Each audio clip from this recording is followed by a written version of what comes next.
Greetings podcast listeners and welcome to another episode of LGBTQ education from one student to another.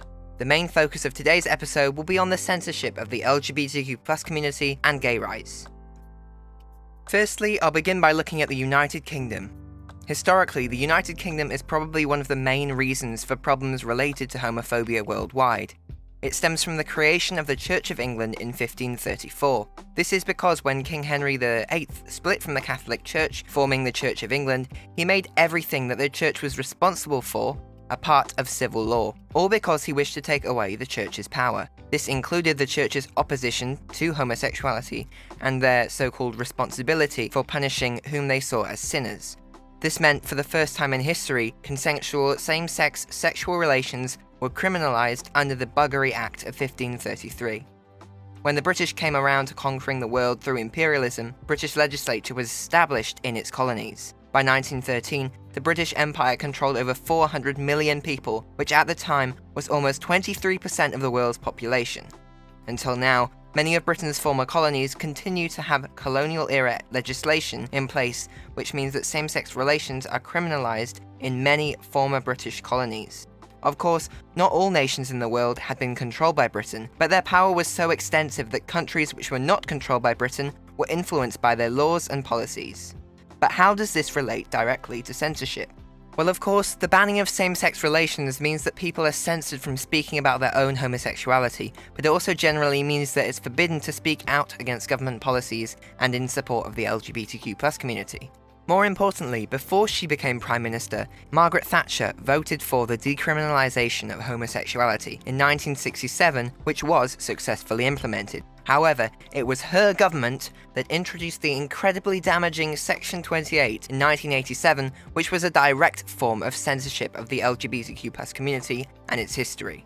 At the time, Tory Prime Minister Margaret Thatcher said, "Children who need to be taught to respect traditional moral values are being taught that they have an inalienable right to be gay." Section 28 of the Local Government Act was enacted in May 1988 and meant that the so-called promotion of homosexuality by local authorities was banned. This meant that many organisations, such as lesbian, gay, bisexual and transgender student support groups, were forced to shut, and importantly, that schools were not allowed to speak about homosexuality. As councils and schools were stopped from promoting the teaching of the acceptability of homosexuality as a pretended family relationship, LGBTQ students felt alienated as there was nowhere they could go or anyone they could speak to about being gay because teachers feared punishment for discussing any sort of topic related to homosexuality. During the time of Section 28, bullying seemed to get worse because teachers didn't feel like they could step in to teach students to accept homosexual students and not to bully students who identified as queer. Section 28 remained a part of the British legislature until 2003, making yet another generation of gay people feel isolated from society, like they weren't normal or didn't fit in. Even years after the legislation was repealed, there were still negative sentiments towards people of the LGBTQ community and the discussion of homosexuality. It is only in the last few years where LGBTQ content has been properly incorporated into curriculums. From September 2020, secondary schools across England were required to teach about sexual orientation and gender identity, and primary schools to teach about different types of families, including LGBTQ families. Meanwhile, Scotland became the first country in the world to introduce the subject of LGBTQ education in September 2021. This came at a very important time as the number of same-sex parent families had grown by more than 50% since 2015 in the UK, with more than 4 times as many same-sex married couple families in 2018 compared with 2015. It's important for children to be educated and develop an understanding from a young age. Despite this, there are still people who do not support the inclusion of LGBTQ education. In fact, a Stonewall survey reveals that 4 out of 10 parents are against their 6-year-old children receiving LGBTQ education, which teaches children that it's okay to be gay. Previous years have seen protests led by parents of varying backgrounds. In 2019, there was a large group of school protests held in Birmingham's Anderton Park Primary School, in which activists Rosina Afsar, Shakil Afsar and Ahmir Ahmed organised protests against LGBT content being taught in schools.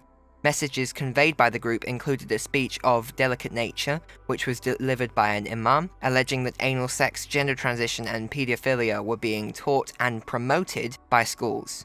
Although it is factual that the organisers, and indeed most of those who rallied at the protests, are of Islamic faith, This does not mean that homophobia is present in all Muslim individuals and Islamic communities. In stark contrast to the mainstream views towards homosexuality in the Muslim community, the UK's leading LGBTQ Muslim charity, Iman, has been seen consistently campaigning for the integration within wider society, especially with the aim of bridging the LGBTQ Muslim divide. Despite the remaining tension between the LGBTQ+ community, as confirmed by the protest by the Council of Ex-Muslims of Britain at Pride marches in 2017, Iman is confident they are making progress towards a more harmonious society.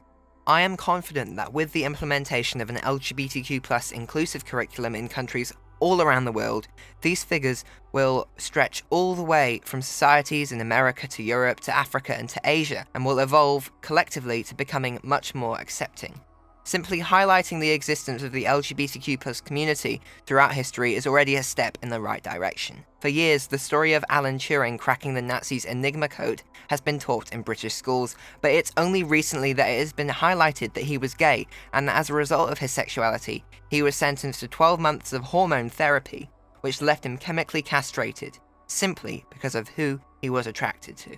Meanwhile, in Florida, in March 2022, the Florida legislature passed the Florida House Bill 1557, also known as the Don't Say Gay Bill. People that support LGBTQ+ rights believe that it is important to teach acceptance of diversity and to embrace diversity from a young age, but the Florida House Bill means that instruction or classroom discussion about LGBTQ issues is banned for kindergarten students through 3rd grade.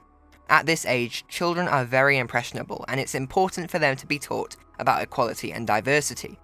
Meanwhile, for older students, the law means that discussion about LGBT issues has to be apparently age or appropriate to the child's development.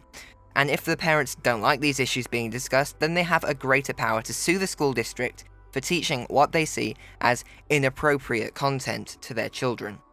This means that schools are going to be at a greater fear of being sued for preaching equality and acceptance of diversity, so similarly to Section 28 in the United Kingdom, educational materials and books relating to the LGBTQ+ community have a greater chance of being removed, and students are bound to feel less comfortable speaking to adults in their school about any issues they may be facing. Linked directly to this issue is another element of House Bill 1557, which means that schools are required to inform parents when their child receives support for their mental health. So for example, if a student goes to see a member of staff as they are facing confusion with their gender identity, the school would be required to tell the parents, and these parents may not be accepting of their child's gender identity, if they don't know already, and they could react negatively. Safe spaces at school are vital to a student's well-being, especially if they are not able to receive support at home. LGBTQ+ students have been robbed of this safe space to speak to an adult because of the Don't Say Gay Bill. On March 31st, Equality Florida and Family Equality filed a lawsuit seeking to block the bill on the grounds that it was not constitutional. Sadly, the bill looks set to be passed as intended on the 1st of July. Well, that's it for this episode of my podcast. Thank you to everyone that left me feedback and recommendations on what to do for the upcoming episodes of my podcast. Please do subscribe to be notified when the next episodes are released. You can click the links in the description of this episode for ways you can contact me or visit my website. If you are in need of mental health support, there are also links which I hope can help you, and by all means, you can send me a message if you just want to chat. Anyways, thank you for listening, and I hope that you have a good week.